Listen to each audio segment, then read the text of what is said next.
పరిపాలన చేస్తారు. రాజు అనేవారు తన సొంత పరిపాలన వ్యవస్థ గురించి ప్రజల గురించి ఆలోచన చేయలేరని మనవి చేస్తా ఉన్నా. मुख्यमंत्री लोकतंत्र में भरोसा करता है. मुख्यमंत्री जनता की बात सुनकर निर्णय लेता है. राजा को लोकतंत्र से कुछ लेना देना नहीं. जो राजा के दिल में आता है वो राजा कर देता है. यह फर्क है. ముఖ్యమంత్రి ప్రజాస్వామిక విధానంలో ప్రజల మాటలు విని పరిపాలన కొనసాగిస్తారు.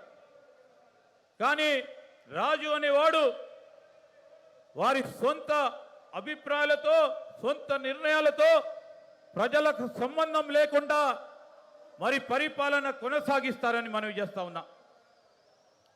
छत्तीसगढ़ में हमारी सरकार है. चुनाव के समय हमने 2 वायदे किए थे, बड़े वायदे किए थे. पहला वायदा कि छत्तीसगढ़ के किसानों का हम कर्जा माफ करके दिखा देंगे. और दूसरा वायदा पैडी को हम 2,500 रुपए में खरीदेंगे. ఛత్తీస్గఢ్లో కాంగ్రెస్ ప్రభుత్వం వచ్చే ముందు 2 ఎన్నికల హామీలు ఇచ్చాం. ఒకటి రైతుల రుణమాఫీ, రెండవది పండించిన వరి పంటకి కనీస మద్దతు ధర అదనంగా బోనస్ ప్రకటించి 2,500 రూపాయల వరకు క్వింటల్కి వరి ధాన్య కొనుగోలు చేస్తా ఉన్నాం.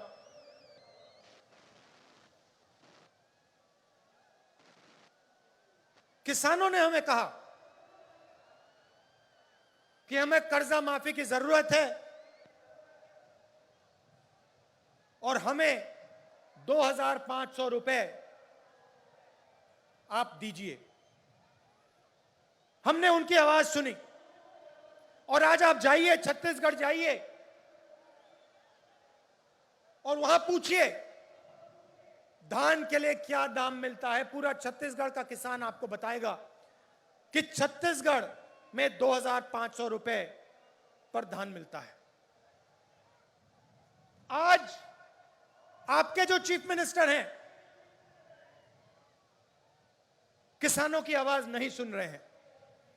2-3 बड़े उद्योगपतियों की आवाज सुनते हैं, उनके लिए काम करते हैं, मगर किसानों की आवाज नहीं सुनते हैं.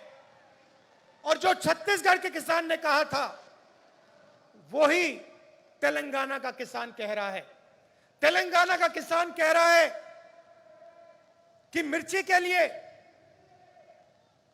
धान के लिए हमें सही दाम चाहिए और हमारा कर्जा माफ होना चाहिए. ఛత్తీస్గఢ్లో మాకు రైతులు చెప్పారు రుణమాఫీ చేయాలని, వరికి 2,500 రూపాయలు ఇవ్వాలని మాకు చెప్పడం జరిగింది. మీరు అడగండి ఛత్తీస్గఢ్లో ఉన్న రైతు సోదరులని, వారికి ఈరోజు క్వింటల్కి వరి ధాన్యానికి సంబంధించి 2,500 రూపాయలు వస్తా ఉన్నాయా లేవని. ఇక్కడ మీ ముఖ్యమంత్రి రైతులకు సంబంధించి 2 లేక 3 వ్యాపారుల మాట వింటా ఉన్నారు, రైతుల మాట వింటలేరు. ఎక్కడ కూడా కనీస మద్దతు ధర దొరకటం లేదు. ఈ ప్రాంతంలో మిర్చి సాగు చేస్తా ఉన్న రైతు సోదరులు కానీ, పత్తి సాగు చేస్తా ఉన్న రైతు సోదరులకి కనీస మద్దతు ధర అందటం లేదు అని మీకు మనవి చేస్తా ఉన్నాం. छत्तीसगढ़, तेलंगाना के किसी भी किसान को घबराने की जरूरत नहीं है. जैसे ही कांग्रेस पार्टी की यहां सरकार बनेगी वैसे 2 लाख रुपए का कर्जा माफ होगा और आपको सही एमएसपी मिलनी शुरू हो जाएगी. आपको ज्यादा समय रुकने की जरूरत नहीं है. आप घबराइए मत, डरिए मत। ये काम कुछ ही महीने में कांग्रेस पार्टी करके आपको दे देगी। తెలంగాణ రైతు సోదరులకు మనవి చేస్తా ఉన్నాం, మీరు ఆందోళన చెందవద్దు. మీకు రాబోయే కాలంలో 2 లక్షల రుణమాఫీ ఒకటేసారి అందజేయడానికి కాంగ్రెస్ ప్రభుత్వం రాగానే ఇవ్వటం జరుగుతుందని మీరు భయపడవద్దు, ఆందోళన చెందవద్దు. ఎక్కువ సమయం లేదు, మీరందరూ కలిసి ఉండండి. కాంగ్రెస్ ప్రభుత్వం ఏర్పాటైన తర్వాత మీకు ఇచ్చిన హామీని నిలబెడతామని మనవి చేస్తా ఉన్నాం. ये खोखले शब्द नहीं है, ये तेलंगाना के सपने को पूरे करने का पहला कदम है। किसानों की मदद, किसानों की रक्षा के बिना तेलंगाना का सपना पूरा नहीं हो सकता है। ఈరోజు ఇవి మేము చెప్పే మాటలు వట్టి మాటలు కాదు. ఏ కలతోని ఈ తెలంగాణ రాష్ట్రం ఏర్పడ్డదో, ఈ తెలంగాణ రైతులు వారి జీవితాల్లో ఇంకా మెరుగైన జీవితాలను చూస్తామని ఆలోచన చేశారో, ఈ తెలంగాణ రైతుల ప్రగతి గురించి ఖచ్చితంగా మేమిచ్చిన మాటను నిలబెడతామని మనవి చేస్తా ఉన్నాం. अभी हमने वरंगल डिक्लेरेशन किया और उसमें हमने तेलंगाना के किसानों से वायदे किए। मैंने कर्जा माफी की बात की, एमएसपी की बात की, 15,000 रुपए प्रति एकड़ डायरेक्ट बेनिफिट हम किसानों को देने जा रहे हैं। और रेवंत जी ने पूरा डिक्लेरेशन पढ़ा। यह सिर्फ एक डिक्लेरेशन नहीं है, यह किसानों के लिए कांग्रेस पार्टी की गारंटी है। ఇది ఈరోజు ఇప్పుడే మనము వరంగల్ డిక్లరేషన్ అనే ఈ సభలో డిక్లేర్ చేశాం. రైతులకు 2 లక్షల రూపాయల రుణమాఫీతో పాటు కనీస మద్దతు ధర 15,000 రూపాయలు నేరుగా రైతులకు లాభమయ్యే విధంగా ఇప్పుడు డిక్లేర్ చేశాం. రేవంత్ గారు ఇప్పుడే పూర్తి స్థాయిలో ఆ డిక్లరేషన్ కు సంబంధించిన అనేక అంశాలని మీ ముందుకు పెట్టడం జరిగింది. ఇది కేవలం డిక్లరేషన్ కాదు, కాంగ్రెస్ పార్టీ తరఫున ఇది రైతులకిచ్చే కాంగ్రెస్ పార్టీ తరఫున గ్యారంటీ అని నేను తెలంగాణ రైతులకు మనవి చేస్తున్నాను. तेलंगाना के हर किसान को यह डिक्लेरेशन पढ़ना चाहिए और जब आप इस डिक्लेरेशन को पढ़ेंगे, आप यह बात याद रखिए कि इस डिक्लेरेशन का हर शब्द कांग्रेस पार्टी की गारंटी है। మీరు ప్రతి రైతు, ఈ రాష్ట్రంలో ఉన్న ప్రతి రైతు డిక్లరేషన్ ను చదవాలి. మీరు చదివి ఈ డిక్లరేషన్ లో ఉన్న ప్రతి అంశం విషయంలో మేము చెప్పదలుచుకున్నాం, ఇది కాంగ్రెస్ పార్టీ గ్యారంటీ. రైతు సోదరులను మరి ఆదుకునే కార్యక్రమ భాగంలో బాధ్యతగా అని మీ అందరికి మనవి చేస్తా ఉన్నాం. और ये हम इसलिए कर रहे हैं क्योंकि हम जानते हैं कि अगर किसान कमजोर रहेगा तो तेलंगाना का सपना पूरा कभी नहीं हो सकता है, क्योंकि किसान ही इस प्रदेश की नींव है, फाउंडेशन है। ఈరోజు మేము మీకు చెప్పదలుచుకున్నది ఒకటే, రైతులు బలహీనపడ్డప్పుడు తెలంగాణ రాష్ట్రం ప్రగతిలో నడవలేదు. అలాంటి సందర్భంలో ఈ డిక్లరేషన్ రైతు సోదరులకు ఒక పునాదిగా మన రాష్ట్రంలో కొత్త వ్యవసాయానికి సంబంధించి వ్యవసాయంపై ఆధారపడి ఉన్న రైతు సోదరులకు, రైతు కూలీలకి, కౌలు రైతులకి ఒక పునాది ఈ డిక్లరేషన్ అని మనవి చేస్తా ఉన్నాం. मैंने पहले आपसे सवाल पूछा था कि तेलंगाना के साथ धोखा किसने किया। तेलंगाना का जो सपना था उससे किसने धोखा किया। तेलंगाना से हजारों करोड़ रुपए किसने चोरी किए, उस व्यक्ति का नाम क्या है। नहीं, सुनाई नहीं दिया, फिर से बोलिए, क्या नाम है उसका। तो आप एक बात अच्छी तरह समझ लीजिए और कांग्रेस का हर नेता, हर कार्यकर्ता इस बात को अच्छी तरह समझे। जिस व्यक्ति ने तेलंगाना के साथ धोखा किया है, जिस व्यक्ति ने तेलंगाना से चोरी की है, जिस व्यक्ति ने तेलंगाना के सपने को नष्ट किया है, उसके साथ कांग्रेस पार्टी का कोई समझौता नहीं होगा।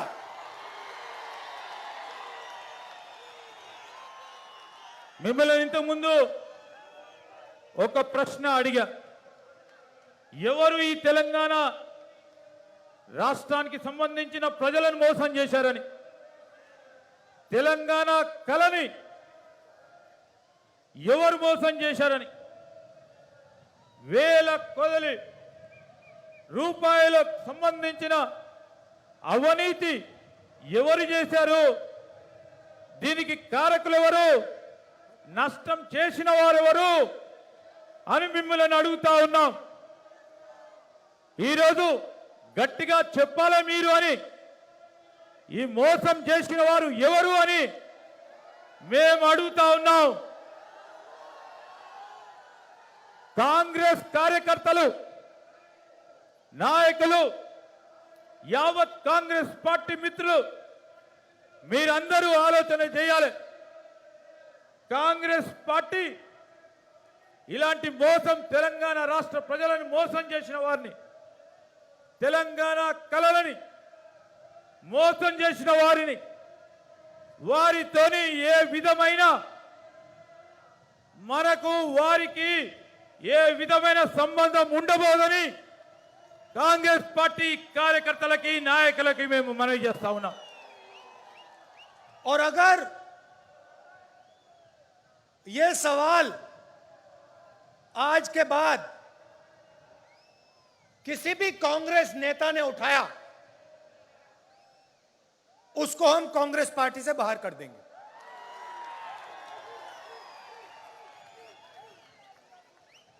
ఇప్పటి నుంచి ఈ ప్రశ్న ఏ కాంగ్రెస్ కార్యకర్త, నాయకుడు అడిగినా కాంగ్రెస్ పార్టీలో నుంచి వారిని బహిష్కరణ చేయబడటం జరుగుతుంది. चाहे वो कोई भी हो, कितना भी बड़ा हो, उसको हम पार्टी से बाहर कर देंगे। వారు ఎవరైనా కానీ, ఎంత పెద్దవారైనా కానీ వారిని పార్టీ నుంచి బహిష్కరించబడుతుందని మనవి చేస్తా ఉన్నాం. आप अगर किसी भी कांग्रेस पार्टी के नेता को टीआरएस से समझौता करना है तो या वो टीआरएस में चला जाए या फिर बीजेपी में चला जाए।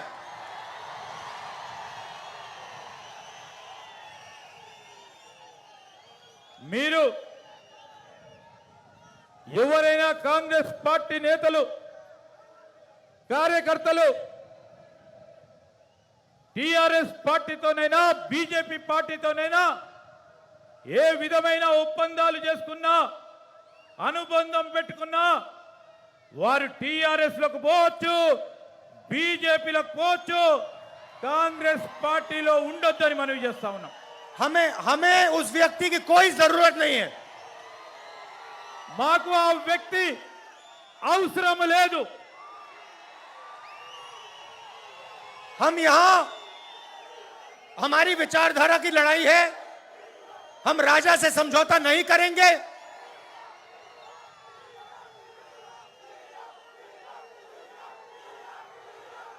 हम टीआरएस को चुनाव में हराएंगे।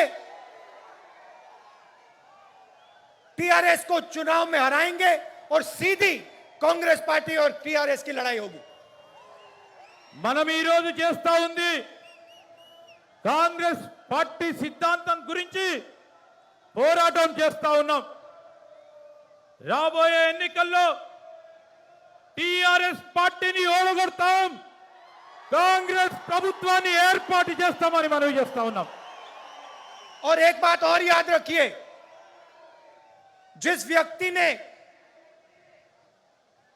तेलंगाना के सपने को नष्ट किया और तेलंगाना के किसानों से, मजदूरों से, युवाओं से लाखों करोड़ रुपए चोरी किए, उसको हम माफ नहीं करने वाले हैं।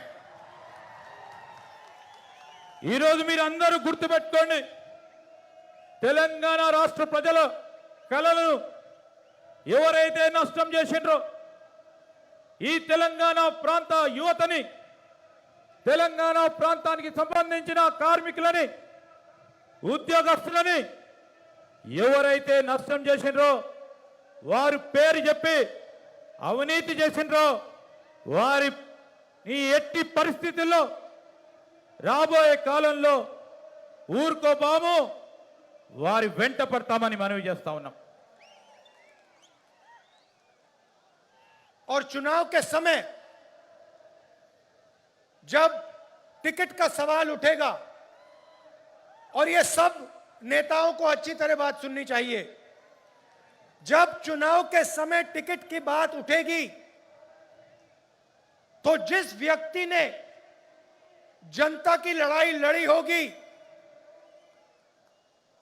उसी को मेरिट बेसिस पे टिकट मिलेगा।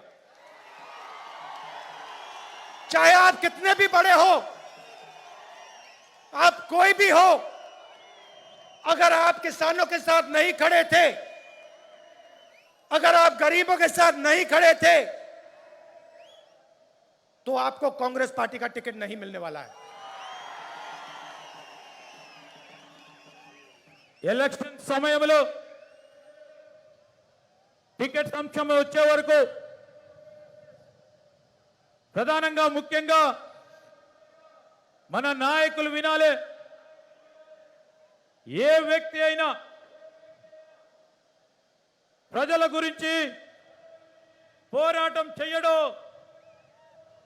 రైతులు, పేదవారు, యువత, ఉద్యోగస్తులు, కార్మికుల గురించి పోరాటం చేయరు, వాటికి వారందరికీ కూడా ఎట్టి పరిస్థితుల్లో టికెట్ ఇచ్చే ప్రసక్తి ఉండదని, ఈరోజు వారు చేసిన పని మీద, వారు చేసిన పోరాటం మీద ప్రగతి రిపోర్టును తీసుకొని మెరిట్ బేస్డ్ అంశాలపై టికెట్లు ఇవ్వడం జరుగుతుందని, ఎంత పెద్దవారైనా, పార్టీకి ఎంత సేవ చేసినా, ప్రజల్లో ఉండి సేవ చేస్తా ఉన్న వ్యక్తికి ఎంపిక చేయడం జరుగుతుందని మనవి చేస్తా ఉన్నాం. सोनिया जी ने जब तेलंगाना आपको दिया, उसके पीछे एक सपना था। तेलंगाना की जो आवाज थी उसको सुनकर सोनिया जी ने आपको प्रदेश दिया था। और प्रदेश इसलिए दिया था क्योंकि वो चाहती थी कि जो आपका तेलंगाना का सपना था वो पूरा हो। वो सपना आपका है, सोनिया जी का है, मगर मेरा भी है। और उस सपने को मैं आपके साथ पूरा करना चाहता हूं। సోనియా గాంధీ గారు తెలంగాణ రాష్ట్రం ఇచ్చినప్పుడు దాని వెనకాల ఒక బలమైన కళ ఉండేది. ఆ కళ నెరవేరాలని సోనియా గాంధీ గారు ఆనాడు మన తెలంగాణ రాష్ట్రం ఇస్తే వారు కన్న కళ, వారితో పాటు మీరందరి కన్న కళ, మీతో పాటు నేను కూడా కన్న కళ నెరవేరటానికి మీతో పాటు ప్రయాణం చేసి ఆ కళ నెరవేర్చడానికి ఆర్నిశలు కృషి చేస్తానని మనవి చేస్తా ఉన్నాం. तो जहां भी मेरी जरूरत होगी, जहां भी आप मुझे बुलाना चाहते हो, जहां भी मैं तेलंगाना की मदद कर सकता हूं, मैं करने को तैयार हूं. మీరు నా అవసరం ఎక్కడున్నా ఎప్పుడున్నా తెలంగాణ ప్రజలకు సంబంధించిన ఏ అంశం వచ్చినా మీరు ఎప్పుడు నన్ను రమ్మన్నా మీ తరఫున వచ్చి మీతో పాల్గొంటానని మనవి చేస్తా ఉన్నాం. ये सिर्फ आपकी लड़ाई नहीं है, ये सिर्फ तेलंगाना के किसानों की, युवाओं की लड़ाई नहीं है, ये कांग्रेस पार्टी की लड़ाई है और ये मेरी लड़ाई है. ఇది మీ ఒక్కరి పోరాటం కాదు, తెలంగాణ రాష్ట్ర యువతిది, యువతి యువకులు